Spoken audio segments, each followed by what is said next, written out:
Well, here's the haul. This is not including, well, all of those parts. Yeah, that's all pretty much new stuff as well that I didn't lay out. Some old parts, but a lot of that's new. That doesn't necessarily all have to go in. This is the interior stuff plus fuel, which is there. Fuel system, fuel system, fuel system. That's about all I have. I got to get lines, fittings, whatever else. So here's our state. The seats just pretty much just came out. Yeah, all of the dash is stripped.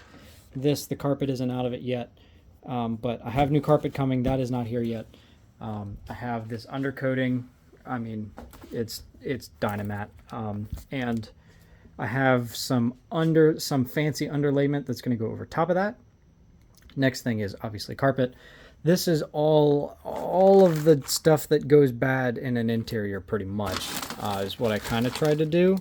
This, they say, makes AC boxes actually work and feel like new again. So, complete rebuild kit of just, it's all gaskets and stuff. None of the stuff's rusted out. It's really not a bad car. Oh, what is this?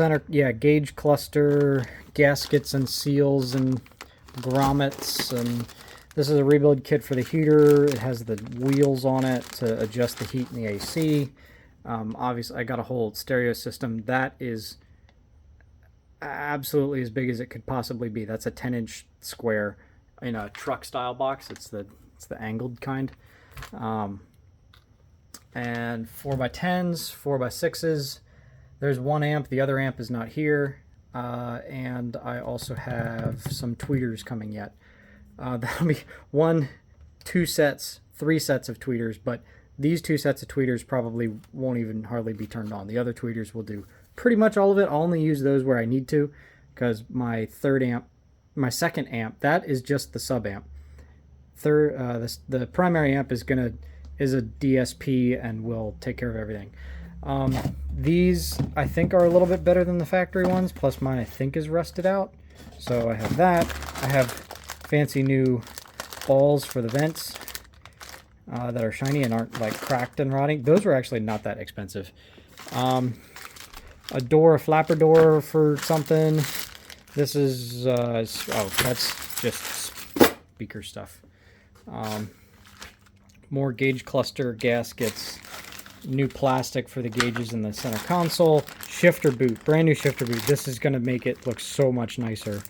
And I'm changing the whole interior to black.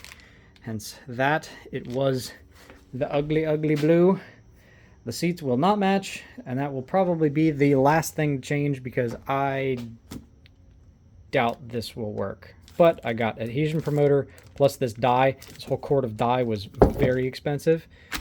We'll see how far it goes. I'm going to try and dye everything that isn't broken. This thing was beat to crap, so I had to get another one of those.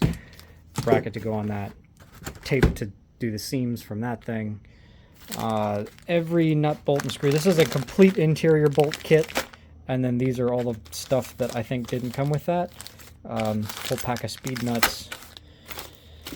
Oh, I got a real gas door emblem because the Chinese one I bought, you can buy 2 of them on the website. One of them's Chinese, and one of them is GM and US made. That is what happens to the Chinese one after you run it for like 2 years. So that sucks and looks awful. Changing that for sure. Yeah, so that's kind of the status of the car now. This is towards the end of June. It's June like 20 something in 2023. So we're gonna start putting this thing together for Kobe Martin's wedding. Kobe Martin and Kirsten Weiler. So they want to use it for their wedding, and I needed an excuse. And today I sold my Celica that I had for 10 years. I will miss that car, but all of this stuff is what I spent that money on. I didn't spend quite all of it, but there's a lot of stuff here. It's going to be nice. It's going to be really nice when it's done. Having the interior all together and working, and heater hoses and all of that stuff. Heat and AC. Well, I don't have an AC compressor right now. It is, that's latched, but it's blocked off. There's just a idler pulley in it right now. But yeah, this sort of fits in standing upright in the back, but the soft top hits the speaker, and so it will obviously rattle. So if I get a cage, I got to get a cage to go over top of this. And if it's really annoying, someday I'm going to make a bracket box thingy that goes in there that will hold that subwoofer. I bought this box with the speaker that I could put in that box if I wanted to just tear that thing apart. I might just get the smaller one though. That is on the big side of what I could put in there. So yeah, going to Phytech EFI. This is big enough to run any amount of horsepower of big block that I'm going to be able to put in it. So it'll run that little small block just fine. So this is interior redo. Yeah, that's going to be a big one.